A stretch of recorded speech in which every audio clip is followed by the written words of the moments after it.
As testemunhas de Jeová são pessoas educadas, inteligentes e muito simpáticas.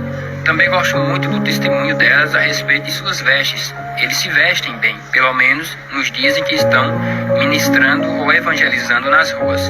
Porém, infelizmente, são pessoas que não têm conhecimento bíblico, da palavra de Deus e da graça de Cristo, pois negam a Deus, o único dominador e Senhor nosso, Jesus Cristo, como escreve Judas no versículo 4. Negar o Filho é algo muito grave, porque Jesus falou que aquele que nega o Filho também nega o Pai. E ao negar isso, eles não podem ser salvos, pois diminuir a Jesus Cristo, colocando ele apenas como profeta, assim como foram os profetas anteriores, é algo muito sério, pois Jesus Cristo é o Senhor, é Deus entre nós. Emanuel, que significa Deus conosco. Bom, eu não sei o nome desse rapaz.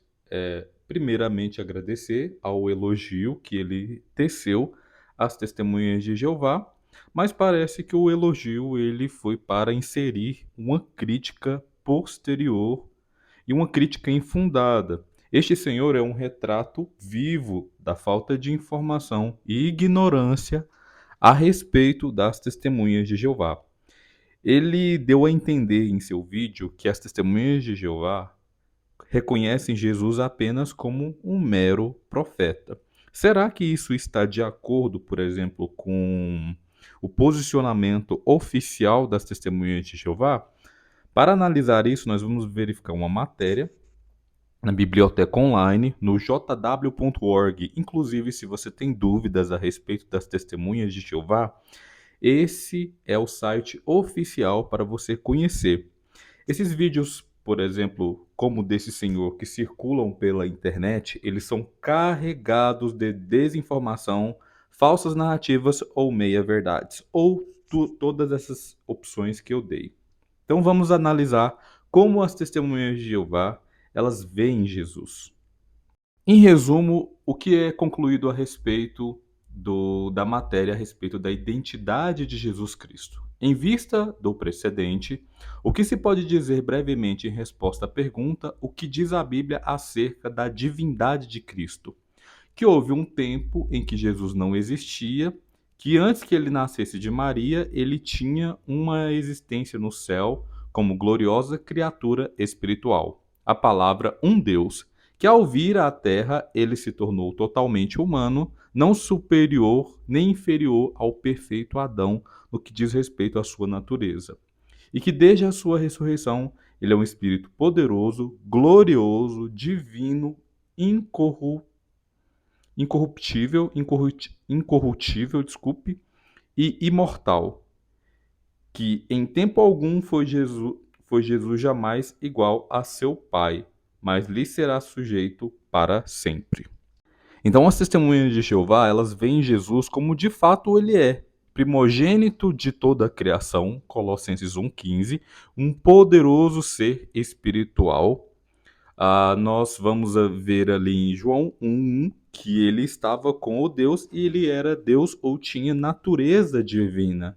Jesus é um ser que, embora tenha muito poder, está abaixo do seu Pai, pois ele mesmo o diz assim.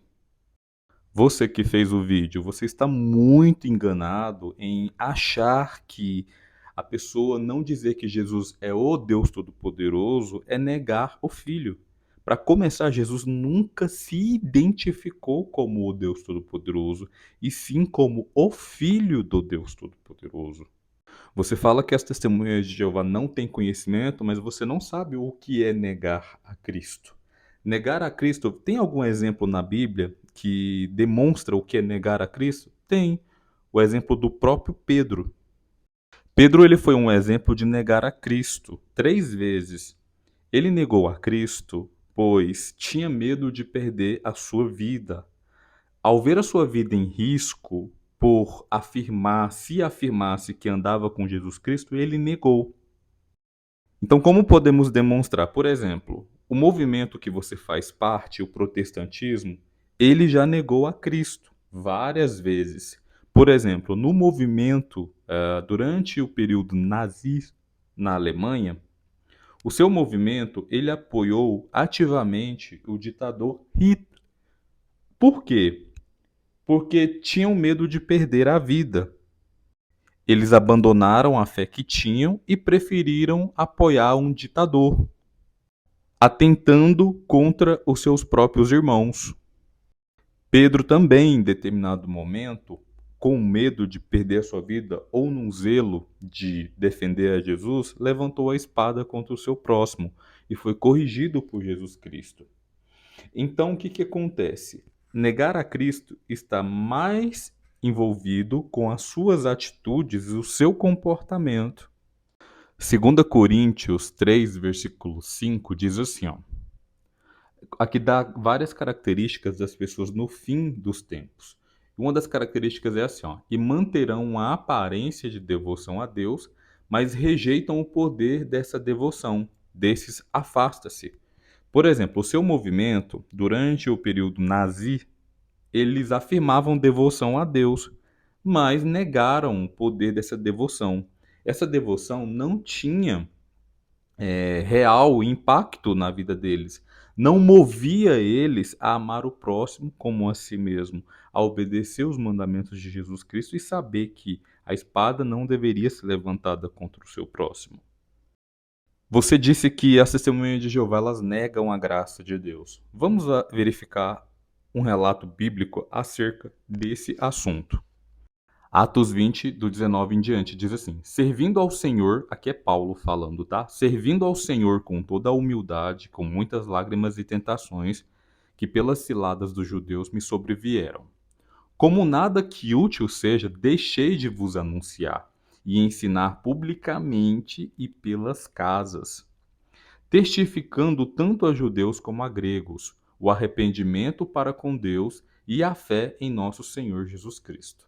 E agora, eis que, ligado eu pelo Espírito, vou para Jerusalém, não sabendo o que lá me há de acontecer.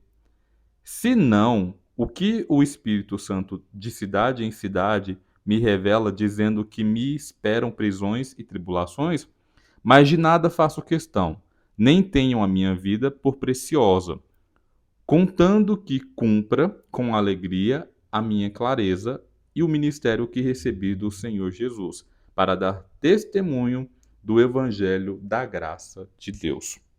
Então, olha só, a graça de Deus movia Paulo a dar testemunho publicamente e pelas casas.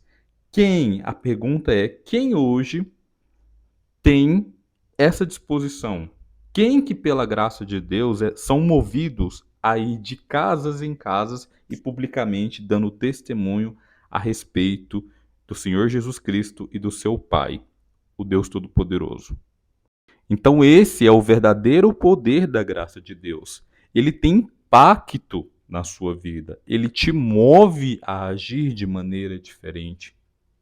Não uma aparência de devoção a Deus, que na hora que é confrontado, como Pedro foi, como, por exemplo, seus irmãos de fé do movimento protestante foram confrontados ali com a possibilidade de perder a vida, negaram a Jesus Cristo e, consequentemente, negaram o seu Pai.